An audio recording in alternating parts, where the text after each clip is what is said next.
Hello friends, welcome back to my channel.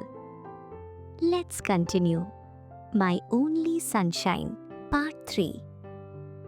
তো এই পাঠের শুরুতেই একটা শকিং সিন। ফ্লিন্ট সবাইয়ের সামনে সানকে হঠাৎ করে কিস করে ফেলে। তার বোন, সানের অ্যাসিস্ট্যান্ট, এমনকি নোবুনও সবাই একদম অবাক হয়ে যায়।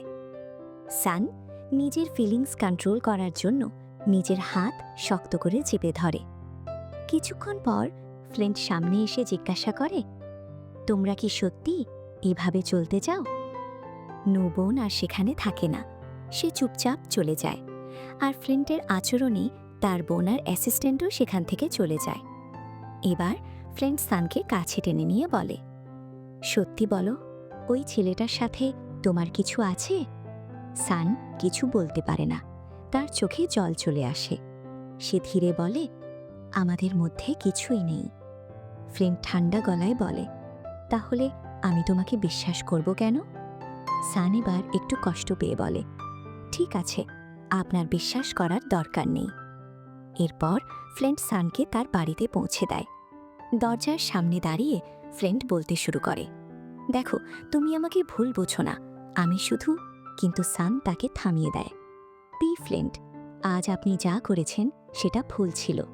আমি একজন মানুষ, আপনি আপনার ইচ্ছা মতো সব করতে পারেন না। এটা বলে সান উপরে নিজের রুমে চলে যায়। ফ্লিন্ট আর কিছু বলতে পারে না। সেই রাতে ফ্লিন্ট একা বসে ভাবতে থাকে। সে সানকে কষ্ট দিতে চায়নি, সে শুধু তাকে রক্ষা করতে চেয়েছিল। কিন্তু তার রাগ, তার জেলাসি সবকিছুই ভুলভাবে বেরিয়ে আসে। সে নিজেও অবাক, কেন সে সানির জন্য এতটা কেয়ার করছে। পরের দিন সানির ফটোশ্যুট চলছে পিচের সাথে, আর এই বিষয়টাই ফ্লিন্ট একদম সহ্য করতে পারছিল না। সন্ধ্যায় ফ্লিন্ট সরাসরি সানির কাছে আসে। সে বলে, আমি চাই না তুমি এই চ্যানেলের সাথে আর কাজ করো। সান অবাক হয়ে বলে, আমি এটা করতে পারবো না, কন্ট্রাক্ট হয়ে গেছে। ফ্লিন্ট কিছুক্ষণ চুপ থেকে বলে, ঠিক আছে, তাহলে আমরা এমন কিছু করব যাতে ওরাই তোমাকে বাদ দেয়।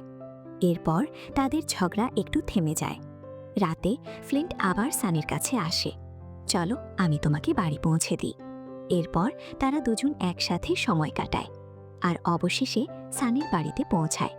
দরজার সামনে সান বলে, আমি চলে এসেছি, আপনি কি এখন যাবেন? ফ্লিন্ট একটু হেসে বলে, আজ যাওয়ার ইচ্ছে নেই, আমি কি আজ এখানে থাকতে পারি? সান না বলতে পারে না। রাতটা ফ্লিন্ট সানের বাড়িতেই থাকে। এরপর সবচেয়ে সুন্দর মুহূর্তটা আসে।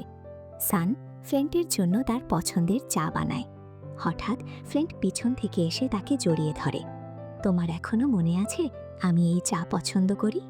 সান হালকা গলায় বলে, আমার কিছু মনে নেই। কিন্তু তাদের চোখের ভাষা সব বলে দিচ্ছিল। ফ্লিন্ট সানকে সোফায় নিয়ে যায়, তার পাশে বসায়, ধীরে বলে, তুমি কি আমাকে একটা কিস করতে পারবে? সান না বলতে পারে না। সে ধীরে এগিয়ে এসে একটা ছোট কিস করে। ফ্লিন্ট হালকা হাসে, এটা কি কিস? আমি তোমাকে দেখাই আসল কিস কাকে বলে। এরপর ফ্লিন্ট সানকে গভীরভাবে কিস করে, একটা আবেগপূর্ণ রোম্যান্টিক মুহূর্ত। আর এই কিসের সাথে শেষ হয় আজকের পার্ট। তো দেখা হচ্ছে নেক্সট পার্টে। ভিডিওটা ভালো লাগলে লাইক, কমেন্ট আর সাবস্ক্রাইব করতে ভুলবেন না। ধন্যবাদ।